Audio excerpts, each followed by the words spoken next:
My name is Faith Kashaw, and I am an international student advisor at UT Dallas. A lot of F1 students come to us asking, can you please help me review my OPT application packet? And the answer is yes, but just not all of you at one time.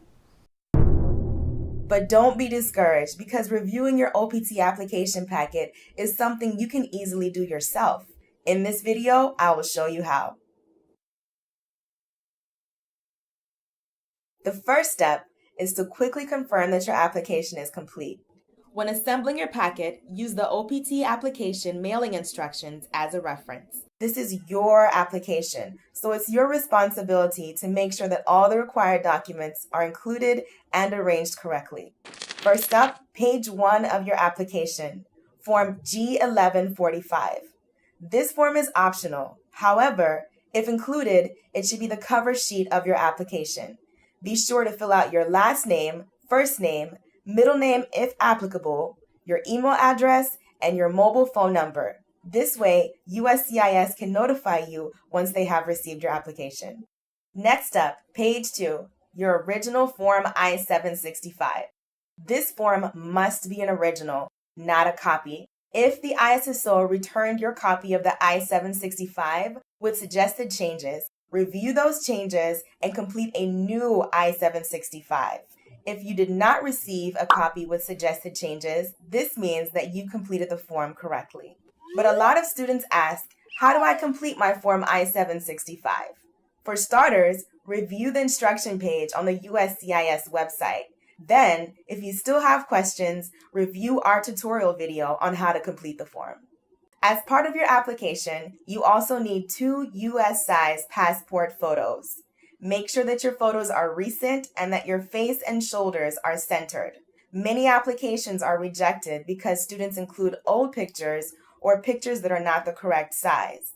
If desired, you can go to the comment center on campus to take your passport photo. Remember to write your full name and I-94 number on the back of both photos. Include the photos in the plastic bag provided with your I-20 and attach the bag to the upper left-hand side of your I-765. You will also need to include a check or money order for $410 made payable to the Department of Homeland Security. Not many students are happy about this, but this is the required fee to process your application. USCIS will not accept temporary checks. So if you only have temporary checks, use a money order instead. Write your I-94 number at the top of your payment and attach it to the center left side of your Form I-765.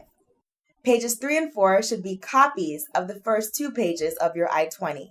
Keep the original I-20 for yourself. USCIS must receive your application within 30 days of your I-20 issuance date.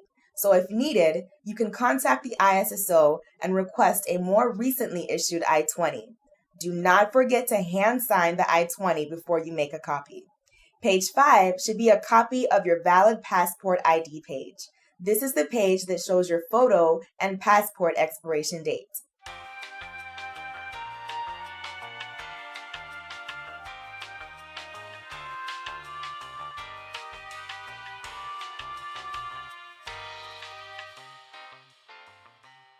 Page 6 should be a copy of your most recent I-94. This is most likely the electronic printout version from cbp.gov. If you have the index card version of the I-94, then be sure to include a copy of the front and back side of the card. Page 7 should be a copy of your most recent F1 student visa, valid or expired. If you changed your status while in the United States, be sure to include a copy of your Form I-797 approval notice. Page 8 should be a CPT printout page from your SEVIS record. This page shows all CPT work authorizations you have had. Even if you've never participated in CPT, be sure to include this page in your application. Lastly, the final page of your application should be copies of any former EAD cards you have received. If you have never received an EAD card, this requirement does not apply to you. Congratulations! Your application packet is complete, organized, and ready to go. I know all of these requirements can be exhausting, but they're not our rules, so don't blame us, blame him. Before you send off your application, be sure to review the OPT mailing instructions one last time.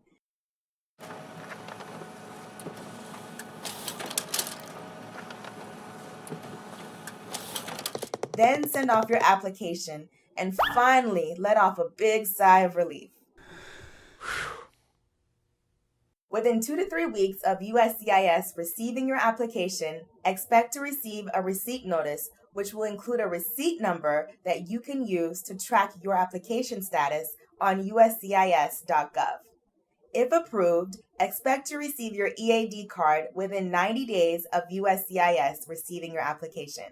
So good luck applying, and if you require any further assistance, you may contact us by email, phone, or by visiting the ISSO during advising hours. May the odds be ever in your favor. Whoosh!